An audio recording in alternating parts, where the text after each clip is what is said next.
Parliament elections కంటే మొదలే start అయిందనమాట. Detailed village wise constituency wise loan accounts తీసాము. ఇప్పుడే చెప్పాను అప్రాక్సిమేట్గా పార్లమెంట్ నియోజకవర్గాల్లో ఖమ్మంలో 69,000 లోన్ అకౌంట్స్ ఉన్నాయన్నమాట. ఫర్ ఎగ్జాంపుల్ దగ్గర దగ్గర 300 కోట్ల రూపాయలు రిలీజ్ నిన్న అయిపోయిందనమాట. ఎక్సర్సైజ్ జరిగింది.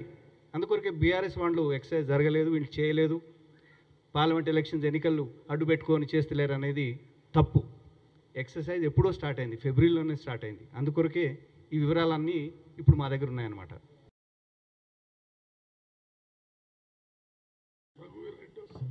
ఎక్కడ ఉన్నారో వారికే తెలియదు.